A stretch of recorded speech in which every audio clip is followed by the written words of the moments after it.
After seeing this movie, I am now deathly afraid of cats.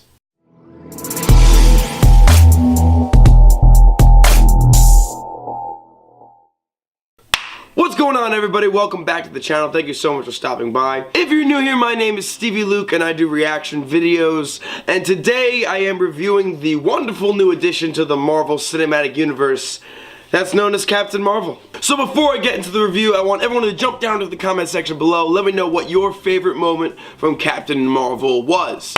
And now here we go. So going into this movie, I'm going to admit I wasn't really all that excited because, let's be honest, what all the Marvel fans want right now is Endgame. We are all just on an Endgame hype train. As soon as the movie started playing, I gradually started to get more excited. And my overall impression of this movie is, it was really good. It's not the best Marvel movie in the MCU, but it was still really, really good. Especially as an origin movie, like as an origin story for Captain Marvel, this was fantastic. It did a perfect job of setting up her character for us who have never seen her on the big screen before. All the other characters have already starred in several Marvel movies, so they all have a good establishment. But Captain Marvel did a good job of having her character catch up to all of them. Now she's an established character with a backstory that we can all relate to and that we all understand. Now, specifically as a solo superhero movie, this one wasn't really up there with all the ones like Iron Man or Captain America Winter Soldier, but it is better than Thor: The Dark World, so I'll give it that. Now, obviously this movie was about female empowerment, encouraging young girls to stand up for themselves and what they believe in and that they could be anything they wanted to. What I really liked about this movie was that it didn't force the female empowerment. It didn't like jam it in our faces like, this is why women are awesome. It instead was a movie about a woman who was strong, compassionate, and really freaking powerful. And because they were telling that story, it will inspire young women to be strong, stand up for what they believe in, and know that they're powerful in their own way. So that in and of itself, I think, was one of my favorite parts about Captain Marvel, was that it didn't jam the female empowerment down our throats. It presented it in a way that it was like hidden, you know what I mean? Alright, let's talk about some characters. So Brie Larson as Captain Marvel was absolutely awesome. I don't know why people are complaining. People are saying, oh, she shows no emotion and this and that and blah blah blah, and she didn't look right and blah blah blah. Like, she was awesome. I can't see anybody else playing that role. Sam L. Jackson as Nick Fury takes the cake. Like, as always, he just makes the movie better. I can say confidently that if Nick Fury was not in this movie, it would be significantly decreased. And he lost his eye to a cat. How wonderful.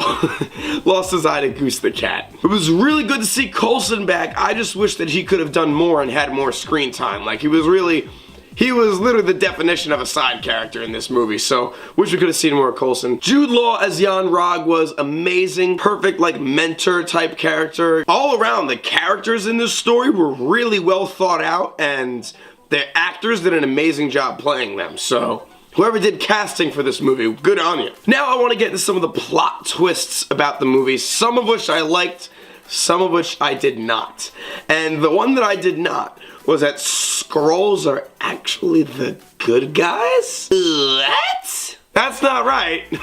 Correct me if I'm wrong down in the comment section, but I thought the Skrulls were some of the worst villains in the Marvel Universe. Like, I know for a fact that the Skrulls are responsible for one of the worst calamities in Marvel comic book history. And that's the Secret Wars. For those of you who don't know what the Secret Wars are, it's where the Skrulls literally infiltrate and invade the planet, as in like hundreds of thousands of humans actually turn out to be Skrulls, including some of the Avengers. The Skrulls were nearly responsible for the end of the world. So it was an interesting plot twist to make them be the good guys, actually. Like, don't get me wrong, I know that the Kree are supposed to be bad guys. Like, that's how it was in the comic books too. But to have the Skrulls be all good guys? Not to mention, this really kind of kills any chances of the MCU having Secret Wars later on down the line, like in Phase 4 or 5. Maybe I'm wrong, I don't know, correct me down in the comments. But that was the one plot twist I didn't like. The other ones I did. For example, the fact that Jan Rog was actually the one to have killed Mar-Vell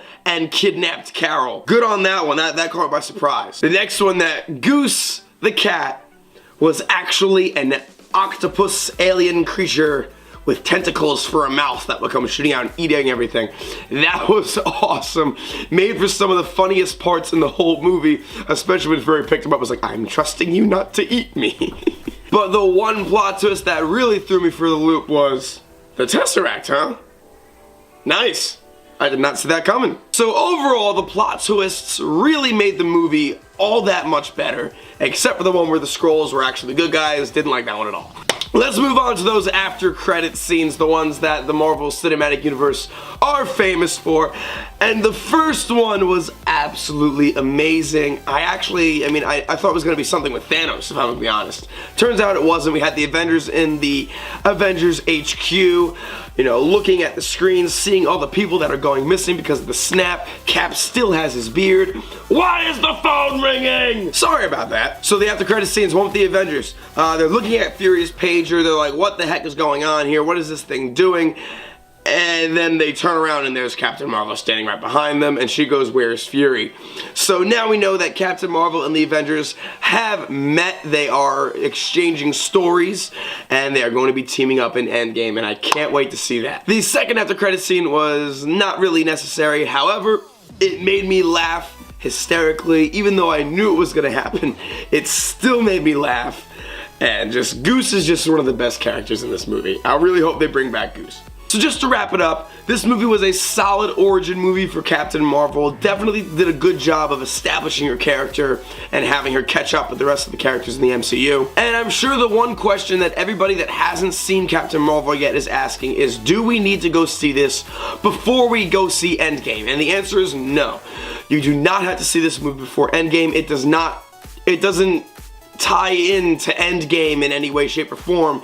Just the after credit scene, so which you can just look up on YouTube now. So you don't need to go see the whole movie unless you are unfamiliar with Captain Marvel and you have no idea what her power set is or her backstory. I can't wait to see Captain Marvel in action again. I hope they do her justice in Endgame and have her like kick Thanos' ass or something. But what do you guys think? I want you all to jump down in the comment section below. Do you agree or disagree with my review? And what are some of your favorite moments from the movie? Alright then guys, that'll just about do it. If you enjoyed this review, be sure to hit that like button, and while you're clicking on buttons, hit that big red subscribe button if you're new here. Join the family, watch all my reaction videos. Speaking of those, if you want to check out some of my reactions, the links will be right on over here to the side. Until next time guys, my name is Stevey Luke, and I'll catch you later.